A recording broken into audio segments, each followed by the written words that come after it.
मुरंबा मालिकेच्या आजच्या भागामध्ये आपण पाहणार आहोत अण्णासाहेबांच्या समोर साई उभा असतो आणि साई अण्णासाहेबांना सांगतो की माफ करा, पण आता मी हा साखरपुडा करू शकत नाही. मी फक्त आताची वेळ म्हणतोय, कारण आहे ना, मला माझ्या स्वतःच्या पायावर उभं राहायचं आहे. मला इतरांनी कोणीही नावं ठेवलेली आवडणार नाही, कारण बाहेरच्या सगळ्यांना हेच वाटत आहे की मी फक्त तुमचा पैसा बघून रमासोबत लग्न करत आहे. पण मला हा गैरसमज त्यांच्या सगळ्यांचा मिटवायचा आहे आणि त्यासाठी मला थोडं माझ्या पायावर उभं राहायला वेळ द्या.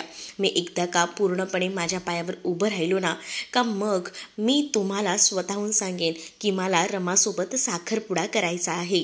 प्लीज तुम्ही एवढं तर अण्णा मला समजून घेऊ शकता ना, असं देखील आता साई जो आहे तो म्हणू लागतो. जेव्हा साई हे सगळं काही म्हणतो तेव्हा मात्र आता इकडे अण्णा जे आहेत ते डायरेक्टली रमाकडे जातात आणि ते आता रमाला म्हणत असतात की बघितलंस ना, आता तूच या मुलाला काय ते समजून घे, कारण मी सगळ्या पद्धतीने समजवून झालेलो आहे. पण नाही, ते ऐकायला तयारच नाही येतो. तर दुसरीकडे रमाला सुद्धा खूप जास्त वाईट वाटत असतं, कारण आतापर्यंत जे काही घडत असतं, म्हणजेच रमाला लग्न करायचं नाही आहे, साईसोबत साखरपुडा करायचा नाही आहे, ही गोष्ट रमाला माहिती असते आणि रमाला साई वाचवत असतो. म्हणजेच या सगळ्या संकटामध्ये तो कुठेही जे आहे ना ते नाव घेत नसतो. तो फक्त स्वतःचं कारण पुढे करतो आणि सांगत असतो की त्याला लग्न करायचं नाही आहे असं. तर दुसरीकडे रमा ही साईकडे पाहत असते. तिला साईचा चांगुलपणा दिसत असतो. तिलाच कळत नसतं की काय करू, म्हणजे असा मुलगा ना शोधूनही सापडणारा नाही, अगदी तसंच असतं हे. तर दुसरीकडे मात्र आता साई जो आहे तो रमाला काही बोलू देत नाही. रमाचा हात धरतो आणि तो आता रमाला बाहेर घेऊन चाललेला असतो. तर रमा म्हणत असते की काय झालं आहे साई, पण साई ऐकत नाही. तर दुसरीकडे इथं आरोही ऐकत नसते. आरोही जी असते ना ती मात्र रडून जायला बघत नसते. तिने सुद्धा आता सांगितलेलं असतं की बाबा थांब, मला आईला भेटायचं आहे. पण इथे असणारा अक्षय ऐकत नसतो. अक्षय म्हणत असतो की नाही, आधी तू चल, आपल्याला घरी जायला हवं. पण अक्षयचं आरोही काहीच ऐकत नसते. तेवढ्यातच तिथे रमा आणि साई येतात. तर साई जो आहे तो अक्षयला थांबवतो आणि अक्षयला म्हणतो की काय चाललं आहे अक्षय, जरा थांब, समजून घे. अक्षय म्हणत असतो की काय काय समजून घ्यायचं आहे. तर आरोही लगेचच जाऊन मिठी मारू लागते. आरोही जेव्हा लगेच जाऊन आता मिठी मारते ना, तेव्हा मात्र आता तिथे असणारे अक्षय जो आहे तो मात्र आता आरोहीकडे पाहत राहतो. तर दुसरीकडे जो साई आहे तो अक्षयला समजवायचा प्रयत्न करतो आणि अक्षयला म्हणतो की अक्षय, तू जरा समजून घे, जसं तू आरोहीचे बाबा आहेस तसाच रमाला सुद्धा त्यावर हक्क आहे ना. रमा ही तिची आई आहे, मग तिला सुद्धा वाटत असेल ना की तिला तिच्या आईकडे राहायला हवं. मग तू का गोष्टी समजून घेत नाही आहेस, असं देखील म्हटलं जातं. आणि या सगळ्या गोष्टी जेव्हा बोलल्या जातात ना, तेव्हा मात्र अक्षय म्हणतो की तू आता मला शिकवणार का, मला ना तुझ्याशी बोलायचं नाही आहे, तू माझा बॉस बाहेर असशील, इथे नाही, असं देखील आता तो म्हणत असतो. आणि जेव्हा हे सगळं काही तो म्हणतो ना, तेव्हा मात्र आता तिथे असणारा साई म्हणतो की मी बॉस म्हणून तुला बोलतच नाहीये, मी एक मित्र म्हणून तुला बोलतोय. पण नाही, आपली मैत्री ना गेले 7 वर्ष झाले तेव्हाच संपली आहे, त्यामुळे तू मला काहीच फिलॉसॉफी शिकवायला जाऊ नकोस, असं देखील अक्षयचं म्हणणं असतं. आणि अक्षय जेव्हा हे सगळं काही म्हणतो ना, तेव्हा मात्र आता साई म्हणतो की मला असं वाटते की जेवढा तुझा हक्क आरोहीवर आहे तेवढाच हक्क जो आहे तो मात्र माझ्या मैत्रिणीचा सुद्धा आहे. माझी रमा ही मैत्रीण आहे आणि तिचं दुःख ना मला बघवत नाही, आणि म्हणूनच मी तुला हे सगळं काही सांगत आहे, असं देखील साई म्हणत असतो. साईने त्याच्या परीने सगळं काही समजवायचा प्रयत्न केलेला असतो. पण दुसरीकडे मात्र काही ऐकायला आता इथे जो आहे तो तयार नसतो अक्षय. मग आता साई जो आहे तो रमाला म्हणतो की बघ, मी माझ्या पद्धतीने समजावलं आहे, बघ तुला समजवता येतंय का, आणि असं बोलून तो निघून जातो. तर दुसरीकडे आता रमा जी आहे तिनं अक्षरशः हात जोडलेले असतात आणि ती आता म्हणत असते की देवधर मी तुम्हाला विनंती करते 7 दिवस, फक्त 7 दिवस मला माझ्या मुलीसोबत राहू दे. मी तुम्हाला नंतर काही मागणार नाही, पण फक्त 7 दिवस ही संधी द्या, असं देखील आता सांगितलं जातं. तर दुसरीकडे आता रमा जी आहे ती रडत असते आणि अक्षयला तिचं दुःख समजत असतं. अक्षयचे डोळेसुद्धा अगदीच पाण्याने भरलेले असतात. अक्षयही पाहत असतो आणि त्याच वेळेला मात्र रमा जी आहे ती रडून म्हणत असते की फक्त 7 दिवस मला माझ्या मुलीसोबत राहू द्या, मला माझ्या मुलीसोबत वेळ घालवायचा आहे, प्लीज एवढं करा ना, असं देखील आता अक्षयला रमा रडून रडून सांगत असते. त्याच वेळेला आता आरोहीला अक्षय सांगतो की जा गाडीत जाऊन बस. त्यावर आरोही अक्षयकडे रडते आणि अक्षयला म्हणते बाबा प्लीज ना मला आईसोबत राहू दे ना.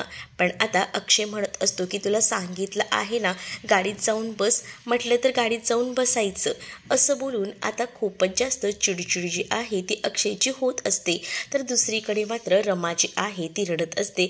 तर अक्षय जो आहे तो म्हणतो की ठीक आहे, तू 7 दिवस बोलतेस ना, तर 7 दिवस मी इथे तिला पाठवायला तयार आहे, पण 7 दिवसाच्या पुढे एकही दिवस मी तिला इथे थांबवणार नाही, असं देखील आता अक्षय जो आहे तो म्हणू लागतो. जेव्हा आता अक्षय हे सगळं काही बोलतो ना, तेव्हा मात्र आता रमाला खूप जास्त आनंद होतो. रमा खूप जास्त खुश असते आणि ती म्हणते की थँक्यू देवधर सर, थँक्यू, असं देखील ती आता म्हणू लागते. कारण आहे ना, तिला माहिती आहे ना की या सगळ्यासाठी तिनं किती पापड बेललेले आहेत, किती सगळ्या गोष्टी केलेल्या आहेत. त्यानंतर मात्र रमा स्वतःच रडत बसलेली असते. कारण तिला आता खूप बरं वाटत असतं की आपली मुलगी 7 दिवस का होईना आपल्याकडे येणार आहे. तर दुसरीकडे आरोहीला सुद्धा कळलेलं असतं की आपल्याला आता जायचं आहे रमाकडे जायचं आहे. म्हटल्यावर आरोही खूप जास्त खुश होते आणि आपल्या रूममध्ये जाऊन अर्थाला ही गोष्ट सांगत नाचत असते. अर्था म्हणत असते की हो मला माहिती आहे, पण हे सगळं कसं काय पॉसिबल झालं. त्यावर मात्र आरोही सांगते की तो फ्रेंड काका आहे ना, त्याच्यामुळे हे सगळं काही पॉसिबल झालं. मला ना त्याला थँक्यू बोलायचं आहे. मी एक काम करते, पण माझ्याकडे तर नंबरच नाही आहे, पण पार्थदादा आहे ना, पार्थदादा काही करू शकतो, तो मला नंबर मिळवून देऊ शकतो, असं देखील आता इथे असणारी ती आरोही जी आहे ती म्हणत असते. आरोही आता या सगळ्या गोष्टीची सांगू लागते. तेव्हा मात्र अर्था हे सगळं काही एकदम आनंदाने ऐकत असते. कारण अर्थाला सुद्धा एवढे दिवस हेच वाटत होतं की आरोहीला तिची आई मिळायला हवी आणि आज आरोहीचं ते स्वप्न अक्षरशः पूर्ण होताना अर्थाला समोर दिसत असतं. आणि त्यामुळेच आता अर्था जी आहे ती प्रचंड खुश असते. तर त्यानंतर मात्र आता पार्थकडनं तो नंबर मिळवायचा हे तर त्यांच्या नक्की झालेलं असतं. म्हणूनच आरोही जी आहे ती आता पार्थकडे जाते आणि पार्थकडनं साईचा नंबर मिळवते. साईचा नंबर तिला एकदा का मिळाला का तिला माहिती आहे की तिला काय करायचं आहे ते. तर दुसरीकडे मात्र आता साईच्या आठवणी या काही त्याचा पाठलाग सोडत नसतात. म्हणजेच त्याने जरी आता रमासोबत लग्न करण्याचा निर्णय बदललेला असला तरी त्याच्या आयुष्यात ना अजूनही त्याला असं वाटत असतं की रमाला काढू की नको. आणि त्यामुळेच रमासोबत घालवलेले सगळे प्रसंग त्याला आठवू लागतात. त्याची झालेली पहिली भेट आणि त्याचसोबत आता घालवलेले काही क्षण, त्याचसोबत मध्येच अक्षय आणि आरोही आले आणि त्यामुळे मी हा साखरपुडा मोडला, मग काय करू मी ह्यांच्या आयुष्यातून निघून जाऊ का, असा देखील विचार जो आहे तो इथे असणाऱ्या साईच्या मनात येत असतो. साई ठरवत असतो की काही ना काही करून जे आहे ते आपण या आयुष्यातून ह्यांच्या निघून जायला हवं. कारण जर त्यांना एकत्र यायचं असेल तर आपण उगाच या सगळ्यामध्ये अडकून बसायला नको, असं देखील आता साईला वाटत असतं. आणि साई त्याच गोष्टीचा विचार करत असतो. तर दुसरीकडे आता अर्थाने नंबर मिळवलेला असतो आणि त्यामुळेच आता आरोही तो नंबर मोबाईलमध्ये डायल करून आता कॉल करणार असते. ते म्हणजे साईच्या फोनवर इथे फोन येतो. तर साई म्हणतो कोण, तर साईला आरोही सांगू लागते की मी आरोही बोलत आहे, फ्रेंड, तू माझा फ्रेंड काका आहेस ना, मला ना तुला थँक्यू म्हणायचं आहे. तुझ्यामुळेच माझे बाबा ऐकले आणि माझ्या बाबांनी माझ्या आईसोबत मला 7 दिवस राहायची परवानगी दिली आहे. फ्रेंड काका तुला कसं थँक्यू म्हणू मला कळत नाही आहे, असं देखील आरोही त्याला म्हणत असते. आरोही जेव्हा या सगळ्या काही गोष्टी बोलते ना, तेव्हा मात्र आता इकडनं इतका प्रतिसाद जो आहे तो साईचा येत नसतो. म्हणूनच आता साईला आरोही म्हणत असते की मी तुला फ्रेंड काका बोललं तर चालणार आहे ना. तर लगेचच साई म्हणतो की हो चालेल ना, का नाही चालणार, तू उद्या इथे आलीस ना की आपण मस्त एन्जॉय करूया असं देखील आता सांगण्यात येतं. आणि जेव्हा या सगळ्या काही गोष्टी ज्या आहेत ना तो साई सांगतो तेव्हा मात्र तिथे असणाऱ्या आरोहीला सुद्धा आनंद होतो. आरोही जी आहे ती अर्थाला सांगते की खरंच हा फ्रेंड काका खूप भारी आहे. तर इकडे आता साईने स्वतःला आरशात बघत असतो आणि तो विचार करत असतो की मी जे काही करतोय ते बरोबर करतोय का, म्हणजेच ज्या काही गोष्टी आता घडत आहेत त्या बरोबर घडतायत का. मी हे साखरपुडा तर मोडलाय, पण मी माझ्या आयुष्यात ना रमांना कसं विसरू, पण नाही, रमाला विसरणं गरजेचं आहे. कारण ज्या काही गोष्टी आता घडतायत ना त्यामुळे रमा या माझ्या आयुष्यात असल्या तरीसुद्धा मी त्यांना आता आपलंसं करू शकत नाही आहे. काही झालं तरीसुद्धा मला जे आहे ते ह्यांना विसरावंच लागणार आहे. असाच विचार जो आहे तो कुठेतरी असणारा हा ते साई करत असतो. आणि म्हणूनच आता साई ठरवतो की नाही, काही झालं तरीसुद्धा मला रमाला माझ्या आयुष्यातून काढून टाकायला हवं. आणि म्हणूनच तो रमाचा फोटो हातात घेतो आणि त्याच वेळेला आता तो फोटो जाळून टाकायचा प्रयत्न करतो. म्हणजे ज्या भागातून रमा दिसत आहे तो भाग पूर्णपणे जाळून टाकायचा, जसं की माझ्या आयुष्यात ना मी रमाला काढून टाकत आहे असाच काही तो फील येईल असं त्याला वाटत असतं. पण त्याच वेळेला आता त्याला ती जेव्हा पहिल्यांदा भेटली होती आणि त्याच्या आईनं तिला म्हटलं होतं की बघ ना, खरंच आपल्या घरात लक्ष्मी आली आहे, आणि हे सगळे प्रसंग त्याला आठवतात. आणि त्यावेळेला त्याने म्हटलं होतं की जो कोणी हिच्यासोबत संसार करेल ना तो खरंच लाखात एक असेल. आणि म्हणूनच तो फोटो जाळत असतो, तो थांबवतो आणि तो विझवून टाकतो आणि म्हणतो की नाही रमा, मी तुम्हाला नाही विसरू शकत, कसं सांगू मी तुम्हाला, असं बोलून त्याने पुन्हा एकदा तो फोटो कपाटात ठेवलेला असतो. इकडे मात्र आता आरोही जी असते ती अर्थाच्या मदतीने बॅग भरत असते, कारण तिला आता रमाकडे जायचं असतं आणि त्याचसाठी तिची खूप छान अशी जय्यत तयारी सुरू असते. बॅगेमध्ये सगळे कपडे वगैरे ती भरत असते. आणि त्याच वेळेला मात्र आरोही आणि अर्था गप्पासुद्धा मारत असतात. अर्थाला सुद्धा आनंद झालेला असतो आणि त्यामुळे आता अर्था जी आहे ती आता विचार करते की चला मस्त चाललेलं आहे सगळं, पण हे सगळं आता मालविकाने ऐकलेलं असतं. मालविका आता जी आहे ती विचार करते की बापरे, म्हणजे या सगळ्याच्या काही गोष्टी घडत आहेत त्यामुळे आता ही आरोही जी आहे ती रमाकडे चालली आहे. म्हणूनच आता मालविका धावत धावत इरावतीकडे येते आणि इरावतीला म्हणते की तुम्ही इथे फ्रूट्स काय खात बसलायत, तिथे काय होतंय तुम्हाला माहिती आहे का. मालविका सांगते की ती आरोही जी आहे ना ती रमाकडे जात आहे राहायला. मग आता ती एकदा का तिकडे गेली तर मग काय होणार आहे तुम्हाला तर चांगलंच माहिती आहे ना. आणि इथे तुम्ही छान फ्रूट्स खात बसलात, काय चाललंय हे थांबवा पहिल्यांदा, असं देखील आता ती रागारागात बोलत असते. तर हे सगळं जेव्हा आता इरावतीला समजतं तर इरावतीला राग तर आलेलाच असतो, कारण इरावतीला ना या गोष्टी ज्या आहेत त्या कुठेतरी सहन होत नसतात. इरावती लगेच जाते आणि इरावती जाऊन त्या मालविकाचा गळाच दाबते. मालविकाला म्हणते की तुला काय वाटतं मला या सगळ्या गोष्टी सहन होत आहेत का, कारण इतके दिवस मी ज्या गोष्टींसाठी प्रयत्न केले त्या रमाक्षेला लांब केलं आणि ते आता रमाक्षे जवळ येतील असं काहीच होणार नाही. काही झालं तरीसुद्धा मी त्या दोघांना एकत्र येऊ देणार नाही असं देखील आता इथे असणारी इरावती ही मालविकाला सांगत असते. पण काय, ती जर आता तिकडे गेली तर काय व्हायचं, मी आरोहीला जाऊच देणार नाही.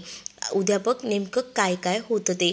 आरोही कशी जाते ना तेच मी बघते, कारण इतके दिवस ज्या काही गोष्टींसाठी मी इतके प्रयत्न केलेले आहेत ना ते प्रयत्न मी असेच वायाला घालवून देणार नाही आहे असं देखील आता ती म्हणत असते. तर मालविका म्हणते की नेमकं तुम्ही काय करणार आहात ते तरी सांगा. आणि त्यावेळेला मात्र आता या सगळ्या गोष्टी जेव्हा विचारल्या जातात इरावती हातात सुरा घेते आणि तो सुरा जो आहे तो खाली असणाऱ्या ॲपलवर बरोबर निशाणा साधून मारते आणि तिला म्हणते की बघ आता उद्या काय काय होतंय ते, तुला या सगळ्या गोष्टी मी आता तरी सांगू शकत नाही, पण उद्या बघ तुला सगळं काही समजेल असं देखील ती म्हणते. तर दुसरीकडे मात्र आता रमा जेव्हा झोपत असते तेव्हा मात्र तिला आता कुठेतरी ना आरोहीची आठवण येत असते. म्हणजेच ती विचार करत असते की चला उद्या माझी मुलगी माझ्यासोबत असेल, तो दिवस माझ्यासाठी किती आनंदाचा असेल ना.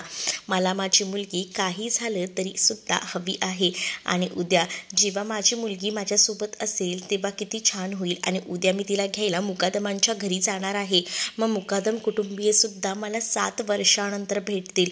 खरंच खूप बरं वाटेल, बाकी मुलांना सुद्धा भेटतील. भेटता येईल मला, असाच आता रमा विचार करत असते. तर इथे अक्षय जो आहे तो विचार करत असतो की हे जे काही घडत आहे त्यामुळे रमा जी आहे ती आता घरी येणार आणि तिला माझं जे काही आहे ते समोर दिसणार आणि त्यामुळे मी इतका बेकार अवस्थेत आहे बघूनच तिला आनंद होईल, कारण ती तर आता सध्या खूप जास्त सुखात आहे ना, असा अक्षय विचार करत असतो. तर दुसरीकडे सकाळ झालेली असते. आता भेटायला जायचंय रमाला आणि त्यामुळे मुकादम कुटुंबात परत जायचे यासाठी पूर्ण जय्यत तयारी रमाची झालेली असते. रमाने सुंदर अशी साडी नेसलेली असते आणि तिला आता मुकादमांच्या घरी जायचं असतं आणि त्यासाठी तिनं खूप छान अशी तयारी केलेली असते.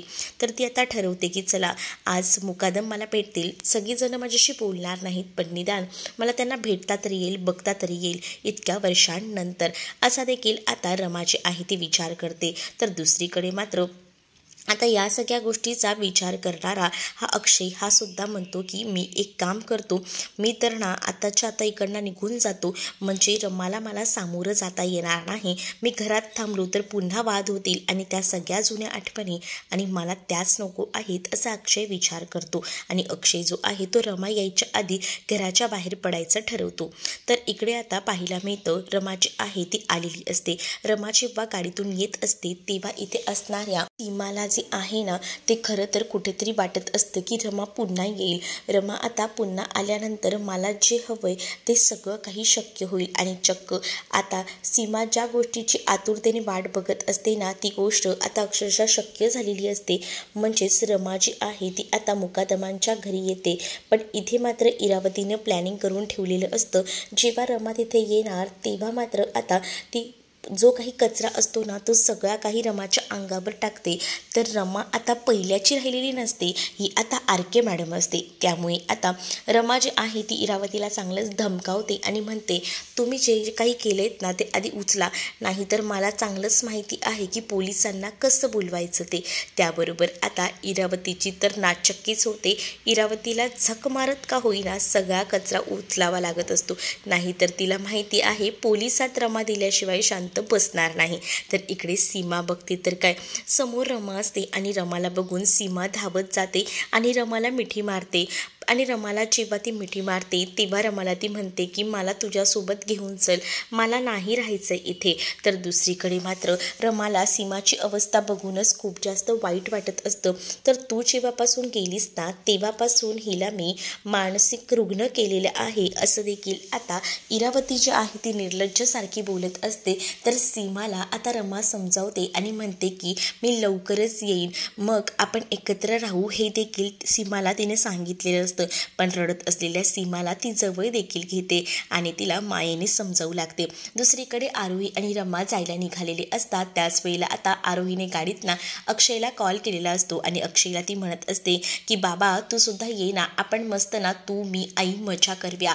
अक्षय म्हणत असतो की बाबू आपल्याला कामं देखील आहेत ना, ती कामं कोण करणार आहेत माझी. तर आता आरोही म्हणते आई आहे ना, आई तुला ना सुट्टी देईल, असं म्हटल्यानंतर इकडे मात्र रमा जी आहे ती आता पाहतच राहते. तर तुम्हाला हा भाग कसा वाटला हे नक्कीच मला कमेंटमध्ये सांगा आणि अशाच नवनवीन भागांसाठी आपल्या चॅनलला सुद्धा सबस्क्राईब नक्कीच करा.